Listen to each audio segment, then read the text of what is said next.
যদি ভারত সমমর্যাদার ভিত্তিতে আমাদের সাথে কূটনৈতিক সম্পর্ক রাখতে না চায়, আমি মনে করি ভৌগোলিক প্রয়োজনে ভারত কোণঠাসা এমনি হয়ে যাবে।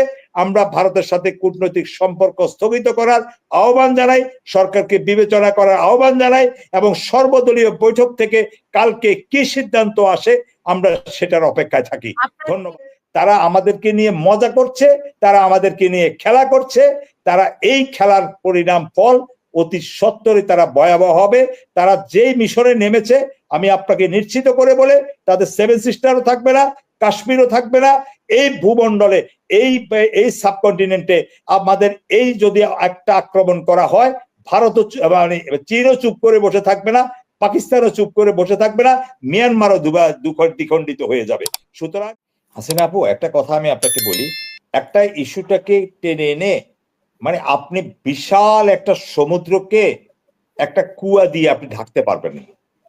ভারত 16-17 বছরে বাংলাদেশের বিদ্যুৎ সেক্টর, বাংলাদেশের প্রশাসন, বাংলাদেশের অন্যান্য সশস্ত্র বাহিনী, বিডিআর হত্যাকাণ্ড থেকে শুরু করে ভারতের বিরুদ্ধে অজস্র অভিযোগের স্তূপ, যেখানে প্রতিটা মুহূর্তে ফেলানি হত্যা থেকে শুরু করে আমাদের বর্ডারের ভিতরে ঢুকে আমাদের মানুষকে নির্মমভাবে হত্যা করার দৃশ্য আমরা সোশ্যাল মিডিয়ার মাধ্যমে দেখার পরেও ভারতের কোথাকার কোন সময় কোন জায়গায় কোন একটা বিচ্ছিন্ন ঘটনায় একটা পতাকাকে কে পদদলিত করেছে, কে কে করেছে, আমি ঘটনাটা না দেখলেও আমি সত্যিকার অর্থে বলি আমি দেখিনি। এটা আমার বিভিন্ন ভাবে বিভিন্ন ঘটনা তৈরি করা, আমি শেষ করি, আমি দেখিনি।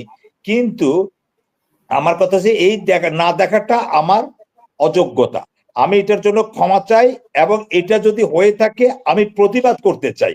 কিন্তু প্রতিবাদ করতে চাই কেন বললাম, প্রতিবাদ করছি কেন বলিনি। এই দুইটা শব্দের ভিতরে পার্থক্য হলো ওই যে আপনি যেমনটা বলেছিলেন যে এই ধরনের প্রপাগান্ডা বিভিন্ন ছদ্মবেশে নিষিদ্ধ ঘোষিত যে দল, যে ছাত্রলীগ, তাদের লোকজনে এই দুর্গাপূজার সময় হামলা করা, মন্দিরে হামলা করা, তারপরে গিয়ে বিভিন্ন বাড়ি, হিন্দু বাড়িতে হামলা করা, এই যে বিভিন্ন ছদ্মবেশে তারা বিভিন্ন ভাবে শাহবাগের আন্দোলন অবরোধ করা, যারা মানে বাড়ি পোড়ানো হয়েছে বলে অভিযোগ নিয়ে আসছে, তাদেরকে যখন সাংবাদিকরা জিজ্ঞাসা করছে আপনার বাড়ি কোথায়, কোথাকার ঘটনা, তারা সুনির্দিষ্টভাবে বলতে পারছে না, বলছে আমার মনে নেই। তাহলে এই ঘটনাগুলোর সাথে পতিত নিষিদ্ধ ঘোষিত সেই ছাত্রলীগের, যুবলীগের একটা যোগসূত্র আছে বলে আমি মনে করি। সেই জন্য আমি এটাকে এত বড়ভাবে গুরুত্বভাবে অ্যাড্রেস করছি না। সচেতন মনে আমি আপনাকে বলি, সচেতন মনে বাংলাদেশের মানুষ, আমরা বাংলাদেশি জাতীয়তাবাদে বিশ্বাসী, বহুদলীয় গণতন্ত্রের প্রবক্তা শহীদ রাষ্ট্রপতি জিয়াউর রহমানের আদর্শের একটা মানে মতাদর্শের একজন মানে কি বলবো মতাদর্শপন্থী হিসাবে, হ্যাঁ, আমি মনে করি বাংলাদেশের মানুষ এই কাজটা করছে না। আর এই জিনিসগুলোকে, এই ছোটখাটো জিনিসগুলোকে যখন আমাদের আব্রারকে পিটিয়ে হত্যা করা হলো, যখন আমার ফেনী নদী থেকে পানি নিয়ে যাওয়া হয়, যখন আমাকে তিস্তার পানি দেওয়া হয় না, তখন পর্যন্ত আমরা এতগুলো জিনিস যদি আমরা সহনশীল ভাবে নিতে পারি, আমাদের বুক চিরে যখন আপনি সেভেন সিস্টারে আপনার রেল লাইন টেনে নিয়ে যান, তখন যদি আমরা সেটা মানে চোখ বন্ধ করে মেনে নিতে পারি, আপনি যদি ভারত যদি আমার ট্রানজিট ব্যবহার করে সে তার সকল সুবিধা নিতে পারে, আমি ভারতের ট্রানজিট ব্যবহার করে নেপালে যেতে পারি না, এর চেয়ে বৈষম্য আর কিছু হতে পারে না। এই ছোট্ট ঘটনাকে, এই পতাকার ঘটনাকে, যেটার বহুলাংশে আমি ব্যক্তিগতভাবে দায়ী করি পতিত আওয়ামী লীগ সরকার ভারতকে উস্কে দেওয়ার জন্য এই ধরনের কর্মকাণ্ড করেছে। সুতরাং তাদের এই প্রপাগান্ডায় ভারত একটা ছুতানাতা ইস্যু তৈরি করে পায়ে পড়ে ঝগড়া করার জন্য তারা এই চিন্ময় দাস, এই পতাকা, এই জিনিসগুলোকে নিয়ে আসছে। এখন কেন আজ থেকে 16 বছর আগে এত মর্মান্তিক ভাবে এটা আসেনি? কারণ আপনি খেয়াল করে দেখবেন এই পতিত সরকারকে পুনর্বাসিত করার জন্য তাদের আশ্রয় প্রশ্রয় কলকাতাতে, সারা দিল্লিতে আপনার আওয়ামী লীগের পতিত স্বৈরাচাররা, খুনিরা তারা অবাধে বিচরণ করছে, ঘুরে বেড়াচ্ছে, বিভিন্ন মাজারে তারা ঘুরে বেড়াচ্ছে, তারা সেখানে মানে বিভিন্ন রকমের নারীতে মদে আসক্ত হয়ে আছে। যেখানে বাংলাদেশে এত নতজানু পররাষ্ট্রনীতি আনার নামের একজন আওয়ামী লীগ দলীয় সংসদ সদস্য হত্যা হওয়ার পরেও বাংলাদেশের এতটুকু সাহস ছিল না ভারতকে ডেকে এটার একটা সঠিক তদন্ত চাওয়ার, যেটা আজ পর্যন্ত হয়নি। তাহলে আপনি বুঝতে পারেন যে বাংলাদেশ কেন বাংলাদেশের প্রতি তারা এতটা রাগান্বিত। কারণ বাংলাদেশকে তারা স্বাধীনতার পর থেকে তারা শোষণ করেছে বিভিন্ন পন্থায়, হয়তোবা সেটা কিয়দংশে করতে পারেনি। কখন? শহীদ প্রেসিডেন্ট জিয়াউর রহমানের আমলে, কখন? সেটা খালেদা জিয়ার আমলে। এই আমলগুলো ছাড়া এই শেখ মুজিবের আমল বলেন আর এই পতিত হাসিনা সরকারের আমল বলেন, প্রতিটা সরকারের আমলে তারা বাংলাদেশ থেকে তার কাজ শোষণ করে নিয়েছে। আমাদের প্রশ্ন হলো, আমরা স্বাধীনতা এনেছি ভারতের কাছে বন্দী হওয়ার জন্য নয়, আমরা স্বাধীনতা এনেছি সত্যিকার স্বাধীন হওয়ার জন্য। আপনাকে মনে রাখতে হবে, ভারতকে মনে রাখতে হবে, বাংলাদেশ যখন স্বাধীনতা যুদ্ধে অবতীর্ণ হয়, যখন সেটা জনযুদ্ধে পরিণত হয়, তখন শেখ মুজিবুর রহমান সাহেবও বাংলাদেশে ছিলেন না। আওয়ামী লীগের পতিত আওয়ামী লীগের নেতারাও তখন বাংলাদেশে ছিলেন না। তারা বর্ডারের ওই পারে গিয়ে এখন যেরকম তারা বাংলাদেশের ভিতরে অশান্তি তৈরি করছে, তখনও তারা সেখানে প্রবাসী সরকার গঠন করেছিল। তাদের শেষ সাহস ছিল না নিজ মাতৃভূমিতে প্রবাসী সরকার গঠন করে মুক্তিযুদ্ধে অংশগ্রহণ করার। সেই সেক্টর কমান্ডার, সেই শহীদ প্রেসিডেন্ট জিয়াউর রহমান স্বাধীনতার ঘোষণা না দিলে জাতি সত্যিকার অর্থে কিভাবে দেশকে স্বাধীন করতে ঝাঁপিয়ে পড়তো, এটা আজকে বড় প্রশ্ন হয়ে দেখা দিয়েছে। কিন্তু আমার প্রশ্ন সে জায়গায় নয়। আপনি খেয়াল করে দেখবেন, সেই যুদ্ধের সময় আপনাকে পাকিস্তানের সময় চীন কিন্তু তখন পাকিস্তানের পক্ষে ছিল, তখন কিন্তু আপনার বাংলাদেশকে তারা স্বাধীনতার মানে স্বীকৃতি দেয়নি।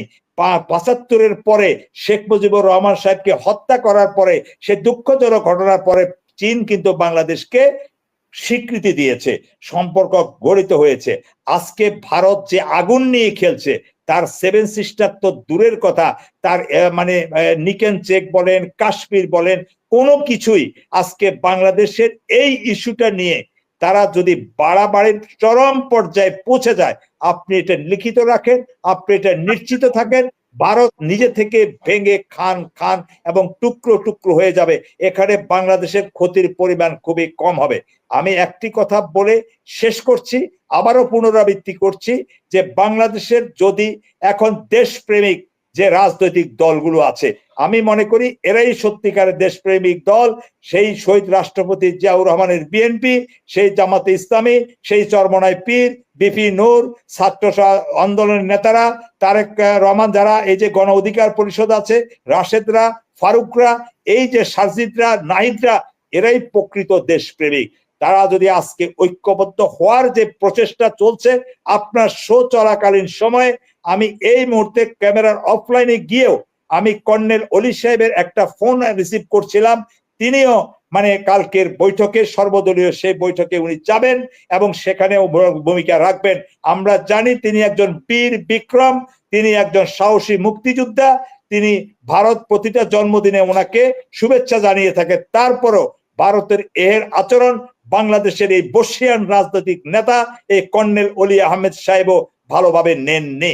সুতরাং আমি মনে করি এই প্রশ্নে, ভারত প্রশ্নে, ভারতের সাথে যদি ভারত সমমর্যাদার ভিত্তিতে আমাদের সাথে কূটনৈতিক সম্পর্ক রাখতে না চায়, আমি মনে করি ভৌগোলিক প্রয়োজনে ভারত কোণঠাসা এমনি হয়ে যাবে। আমরা ভারতের সাথে কূটনৈতিক সম্পর্ক স্থগিত করার আহ্বান জানাই, সরকারকে বিবেচনা করার আহ্বান জানাই, এবং সর্বদলীয় বৈঠক থেকে কালকে কি সিদ্ধান্ত আসে আমরা সেটার অপেক্ষায় থাকি। ধন্যবাদ আপনাকে। এখন আসলে কি চাচ্ছে, মানে কিসের জন্য এরকম ঘোলাটে পরিস্থিতি তৈরি করেছে?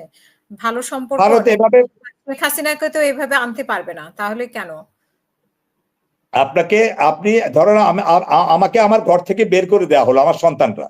এখন আমাকে যখন আমার কুকর্মের জন্য সন্তানরা বের করে দিল, এখন আমার কিছু গুন্ডা পান্ডা যদি ঘরে ডিস্টার্ব করে, তাহলে আমার ছেলে সন্তান, মেয়ে, যারা আত্মীয় স্বজন আছে, তারা ডিস্টার্ব হবে। এটাও এক ধরনের মজা নেওয়া আর কি। এটা এক ধরনের মজা নিচ্ছে তারা।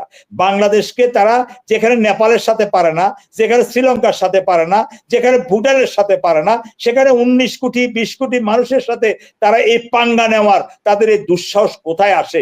সেই দুঃসাহসের জবাব দেওয়া এতদিন হয়তো সম্ভব হয় নাই, কারণ আমাদের ফেসিবাদী একটা শাসক আমাদের উপরে চেপেছিল, তার সৈন্যবাহিনী ছিল, তার র্যাব ছিল, তার পুলিশ ছিল, তাদেরকে দিয়ে, এবং ভারতের গোয়েন্দা বাহিনীর লোকজন ছিল, যেই কারণে তারা সদর্পে 18 বছর 19 বছর 16 বছর তারা সেই কাজটা করতে পেরেছে।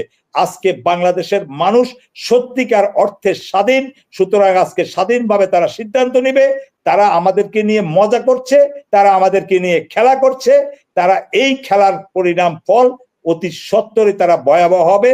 তারা যেই মিশনে নেমেছে, আমি আপনাকে নিশ্চিত করে বলে, তাদের 7 সিস্টারও থাকবে না, কাশ্মীরও থাকবে না, এই ভূমণ্ডলে, এই সাবকন্টিনেন্টে আমাদের এই যদি একটা আক্রমণ করা হয়, ভারতও মানে চীনও চুপ করে বসে থাকবে না, পাকিস্তানও চুপ করে বসে থাকবে না, মিয়ানমারও দ্বিখণ্ডিত হয়ে যাবে। সুতরাং ভারতের এখনই সময়, ভারত তার নিজেকে নিয়েই ব্যস্ত থাকুক, বাংলাদেশের সাথে সমমর্যাদার ভিত্তিতে কূটনীতিটা স্থাপন করুক, ভারত লাভবান হবে। একজন পতিত স্বৈরাচারকে, একজন ব্যক্তির একটা দলকে প্রতিষ্ঠিত করার জন্য এত নগ্ন হস্তক্ষেপ করা থেকে তারা বিরত থাকুক, এটাই আমার উদাত্ত আহ্বান। অসংখ্য ধন্যবাদ।